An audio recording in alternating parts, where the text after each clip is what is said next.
नमस्कार YT family. आजची आपली रेसिपी आहे ना, ही रेसिपी आहे ती म्हणजे एक इतिहासकालीन रेसिपी आहे आणि ही रेसिपी आपल्याला लाभलेली आहे ती म्हणजे आपल्या सर्वांचे तुमचे आमचे लाडके शिवाजी महाराज यांच्या आणि आपल्या लाडक्या आऊसाहेब जिजाऊंनी आपल्याला ही रेसिपी दिलेली आहे। ह्या रेसिपीचा संदर्भ अनेक इतिहासकालीन पुस्तकांमध्ये सापडतो। पहा, अनेक इतिहासकालीन पुस्तकं वाचल्याच्या नंतर ही रेसिपी माझ्या समोर आलेली आहे आणि ही रेसिपी मी तुमच्यासोबत शेअर करत आहे। तर गाईज, तुम्हाला पण ही इतिहासकालीन आपल्या आऊसाहेब जिजाऊंनी दिलेली रेसिपी जर तुम्हाला शिकायची असेल आणि याचा स्वाद घ्यायचा असेल तर हा व्हिडिओ तुम्ही कंटिन्यूच पहा। व्हिडिओ आवडला तर व्हिडिओला नक्की लाईक करा।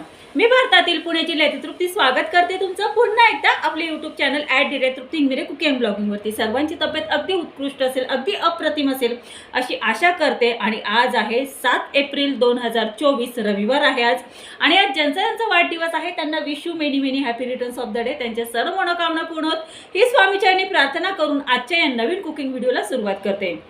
तुम्हाला व्हिडिओच्या सुरुवातीला सांगितलं की आपली आजची रेसिपी इतिहासकालीन रेसिपी आहे आणि शिवाय ही रेसिपी तुमचे आमचे लाडके शिवाजी महाराज यांच्या आणि आपल्या लाडक्या आऊसाहेब जिजाऊंनी ही रेसिपी दिलेली आहे। पहा, आपण सोलापुरी, कोल्हापुरी, सिकेपी, कोकणी असे एक नव्हे तर अनेक प्रकारचे गरम काळे मसाले पाहतो, हो की नाही? आणि त्याचे हे मसाले आपण भाजीमध्ये सुद्धा यूज करतो। पण तुला माहिती का, आपल्या सर्वांच्या लाडक्या आऊसाहेब जिजाऊ हा असा गरम काळा मसाला तयार करायचा तेव्हा की हा गरम काळा मसाला व्हेज नॉन व्हेज रेसिपीसाठी सुद्धा खूप प्रसिद्ध होता। पहा, ह्या मसाल्यामध्ये ज्या मिरच्या यूज केल्या जायच्या ह्या मिरच्या सुद्धा खूप इतिहासकालीन मिरच्या आहेत, पण आत्ता आपल्याला ह्यांची नावं माहिती झालेली आहेत। ह्या मिरच्या कोणत्या आहेत ते ह्या मसाल्याचा संदर्भ इतिहासकालीन पुस्तकांमध्ये आपल्याला सापडतो। पहा इतिहास गाईज, मग अधिक वेळ न दवडता बनवूयात तुमच्या आमच्या सर्वांच्या आऊसाहेब जिजाऊंनी दिलेली इतिहासकालीन महाराष्ट्रीयन गरम काळ्या मसाल्याची रेसिपी। 125 ग्रॅम आहे, म्हणजे बेडगी मिरची 100 ग्रॅम आहे आणि काश्मीरी मिरची ही 25 ग्रॅम आहे। अशी 125 ग्रॅम मिरची घेतलेली आहे।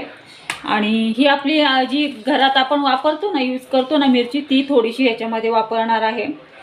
इथे आहे दगडी फूल, धणे घेतलेले आहेत, तसेच त्रिफळा आहे, इथे पांढरे तीळ, खसखस, जिरे, दालचिनी आणि तमालपत्र। आता आणि इथे आहे ते म्हणजे सुंठ पावडर आहे।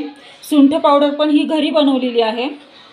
सुंठ पावडर आहे, इथे मोठी वेलची आहे, तसेच स्टार फूल घेतलेले आहेत, इथे आहे मिरे आणि हे आहेत लवंग।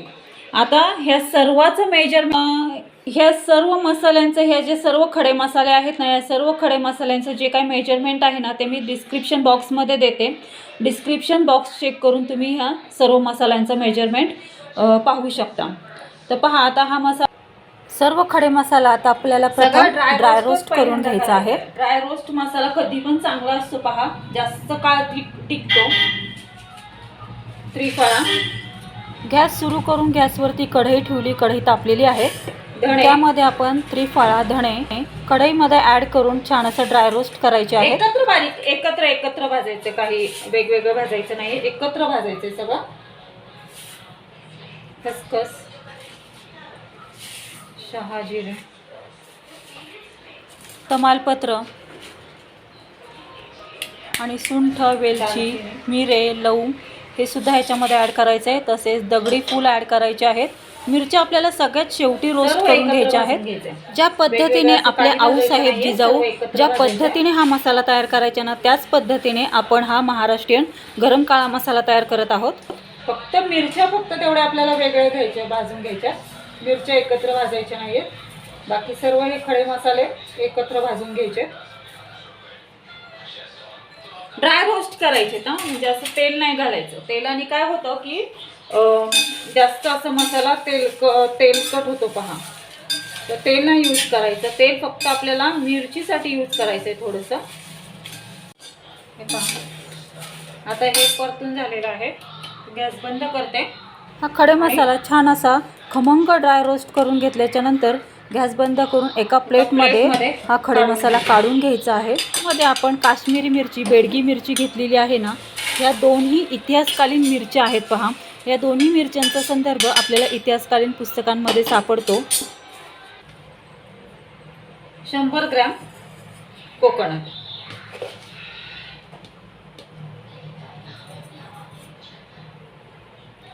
50 ग्रॅमची पळी आहे माझी ही, त्याच्यामुळे 100 ग्रॅम बरोबर कोकोनट घेतले, डेसिकेटेड कोकोनट घेतले.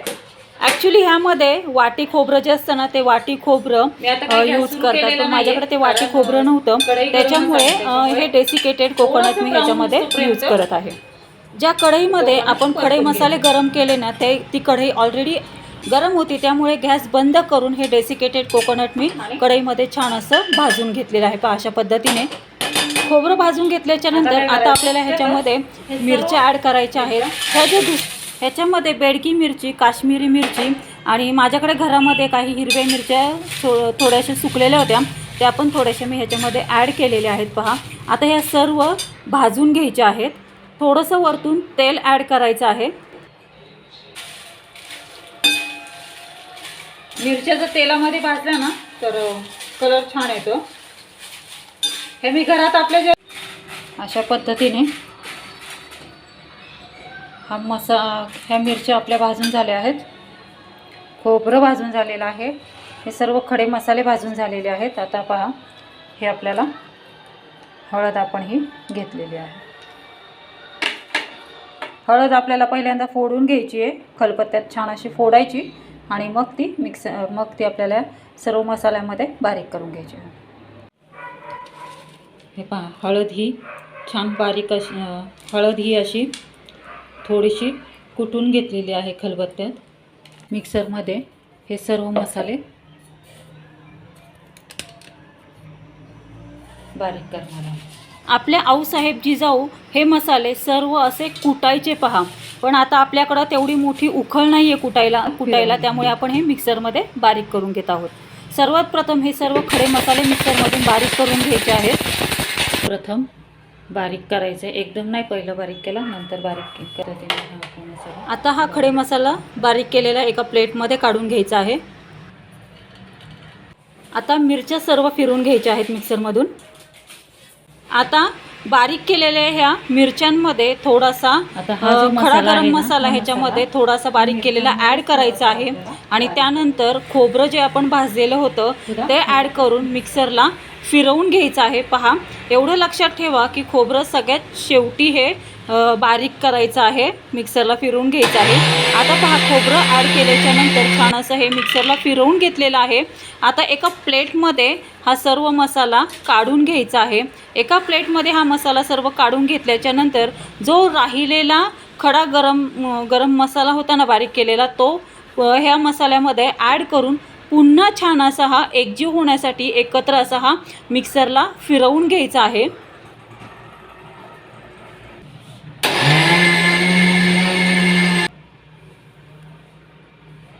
तर पहा अशा पद्धतीने हा आपला महाराष्ट्रीयन इतिहासकालीन गरम काळा मसाला आपला तयार झालेला आहे. हा महाराष्ट्रीयन गरम काळा मसाला तयार झाल्याच्या नंतर एका प्लेटमध्ये काढून घ्यायचा आहे. वाऱ्यावरती छान असा ओपन ठेवायचा आहे 3-4 तास आणि त्याच्यानंतर घट्ट झाकण असलेल्या काचेच्या बरणीत हा भरून ठेवायचा आहे आणि नंतर तुम्हाला हवं तेव्हा तुम्ही हा व्हेज नॉनव्हेज रेसिपीसाठी हा यूज करू शकता.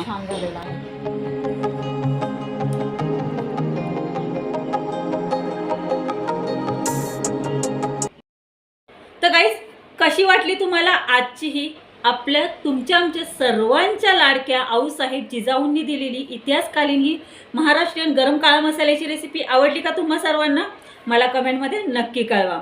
मला कमेंटमध्ये कळवण्याआधी नक्की हा इतिहासकालीन महाराष्ट्रीयन गरम काळा मसाला तुम्ही बनवून पहा, ह्याचा स्वादही घेऊन पहा, ह्याच्यापासून रेसिपी पण बनवून पहा आणि मग मला कमेंटमध्ये कळवा की आमच्या सर्वांचे लाडके शिवाजी महाराज यांच्या आणि आपल्या सर्वांच्या लाडक्या आऊसाहेब जिजाऊंनी दिलेली ही इतिहासकालीन महाराष्ट्रीयन गरम काळा मसाल्याची रेसिपी तुम्हाला कशी वाटली ते.